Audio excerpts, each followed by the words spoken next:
sur History BD, je suis Sandrine et on se retrouve aujourd'hui avec Jérôme pour vous présenter...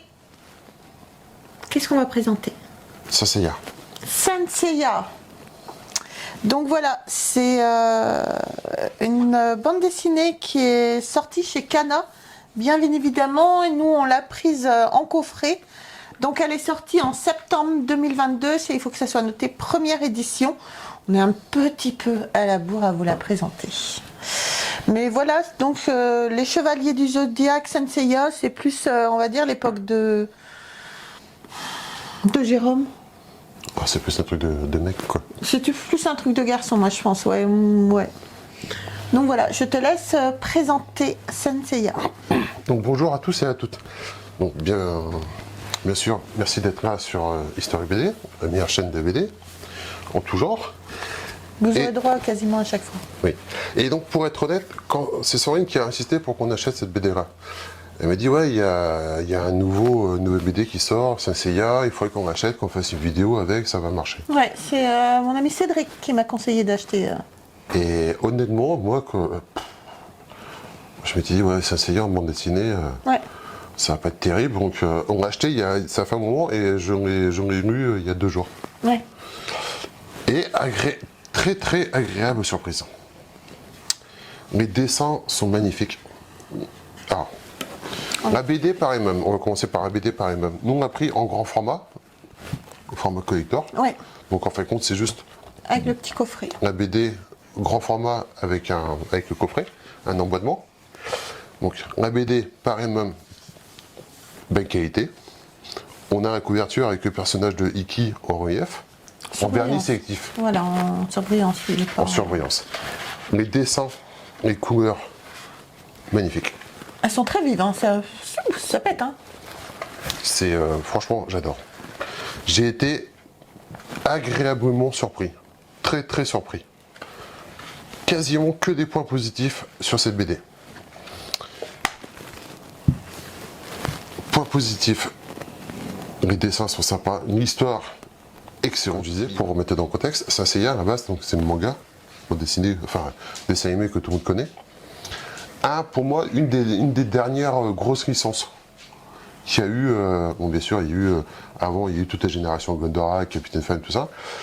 Et après, je trouve que ça s'est un peu estompé, et il y a les Chevaliers du Zodiac et Dragon Ball qui sont un peu les derniers pour notre génération. Après, il y a eu Naruto, il y a eu d'autres pour les générations après, mais je trouve que c'est une des dernières licences qui a vraiment cartonné, qui est vraiment restée dans les esprits. Ouais. Quoi. De temps en temps, tu te regardes encore les dessins animés. Ouais. Alors, il y a plusieurs séries. Oui. Donc, la première série, en fin de compte, c'est les Chevaliers du Zodiac qui s'affrontent entre eux pour obtenir en trophée une armure d'or. Mmh. Il y a le personnage Iki qui joue le rôle du méchant. Mmh.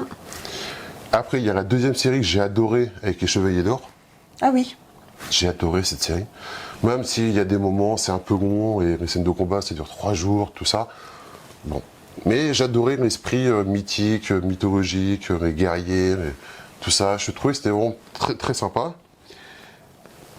Il y a eu d'autres séries encore après qui ont continué, avec les Chevaliers du Nord, après Chevaliers des Océans. Bon, après j'ai décroché, quoi. Moi, c'est les 2 premières séries, 2 premières saisons, on va dire, que j'ai vraiment adoré. Ça a continué. Dernièrement, il y a eu une dernière série, les Canva, où... Bon, après, c'est parti un peu dans tous les sens. Ouais, c'est ça. Et si on en revient à la BD, ils ont réussi à faire une histoire originale, et ils ont réussi à incruster ça entre, justement, les 2 saisons. D'accord. Donc, c'était pas évident à faire. Ils ont réussi à recréer d'autres chevaliers, d'autres personnages. Tout est qualitatif, tout est plausible. Franchement, très sympa. Et on reprend encore d'autres mythologies anciennes. Là, on a par exemple le dieu Chronos, quoi. D'accord. C'est vraiment super sympa. Super sympa pour 2 raisons.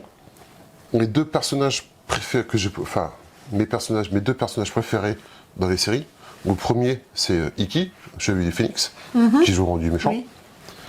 Et dans le deuxième, bah, c'est moi ce personnage que je préfère, c'est celui qui fait le Grand Pop et le Chevalier des Gémeaux. D'accord.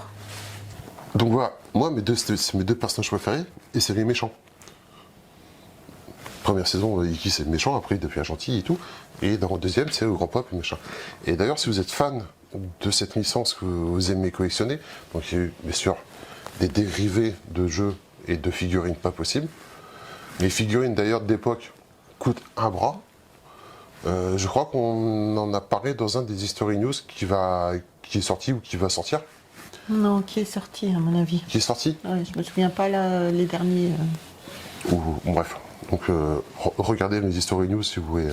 Voilà. On se fait de la pub pour nous. Hein, Et en plus. en plus. Donc voilà. Mais il y a aussi, pour d'autres genres de collectionneurs, il y a d'autres figurines qui sont ressorties. Les chevaliers, donc les chevaliers Zodiac et les chevaliers d'or. Figurines que vous pouvez retrouver sur la chaîne de Samuel, de Virtual Devil. Elles sont magnifiques, les figurines. Elles sont magnifiques. J'aimerais bien avoir peut-être. Alors, le dessinateur, vous avez Jérôme Alquier, donc qui a également travaillé sur Albator, dont vous fera une vidéo vraiment rapidement maintenant. On est un peu à la bourre pour toutes les vidéos. Oui. Et le scénariste, vous avez Arnaud Dolen, qui a également travaillé sur une autre série, Senseiya, qui est Next Odyssey. Next Odyssey, voilà, exactement. Donc voilà, pour ce qui est du scénariste et du dessinateur.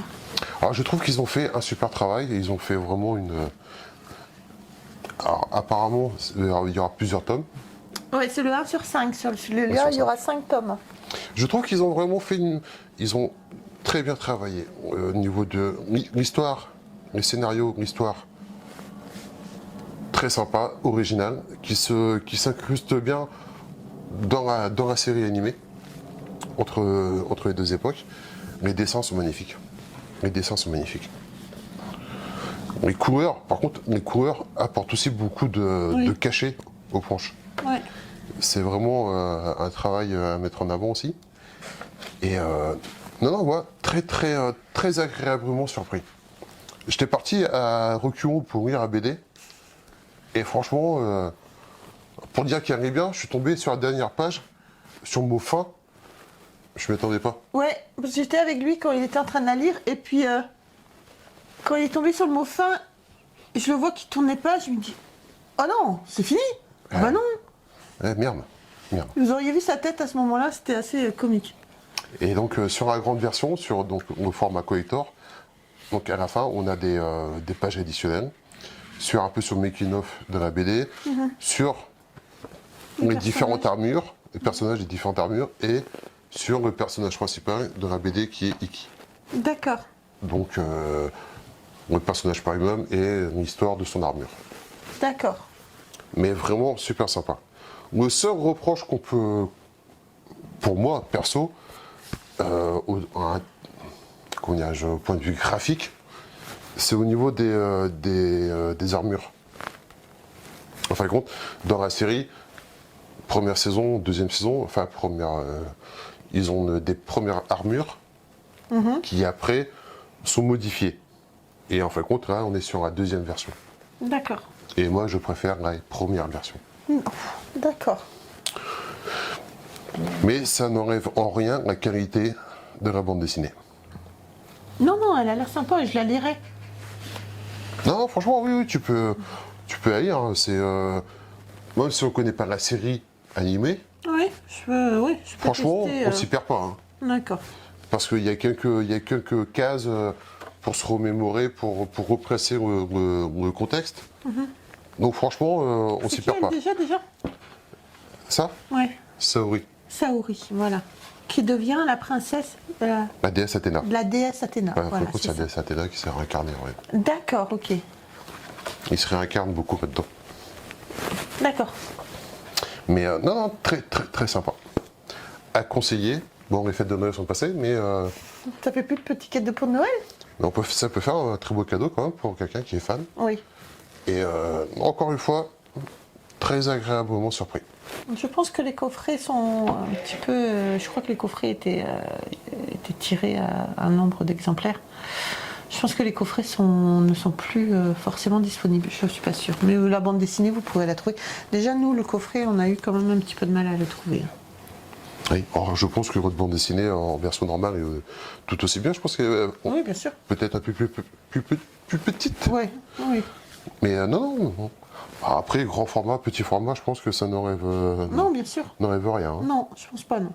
Je suis très très content et j'ai hâte que les prochains tomes arrivent. Donc là, tu ne diras rien quand je vais les commander. Non, D'accord. non. J'espère qu'ils vont pas trop tarder. Oh, il faut compter septembre 2023, maintenant, c'est à peu près un an. Je pense. Je sais pas. Mais voilà, pour tous les fans, pour tous ceux qui connaissent pas, et pour tous ceux qui, comme moi, avaient des a priori et un reculons, moi franchement j'étais très très agréablement surpris, très content. Eh bien, c'est bien. Et ben voilà. Ben, je suis contente. Et ben moi aussi. Donc au revoir. Donc voilà les amis, j'espère que cette petite vidéo sur Saint Seiya vous aura plu. N'hésitez pas à vous abonner à la chaîne, à liker, à partager la chaîne autour de vous, à nous rejoindre sur les réseaux sociaux, Facebook, TikTok et Instagram. Et sur ce, je vous embrasse très très fort et on se retrouve très vite pour une prochaine vidéo. Bye. Au revoir.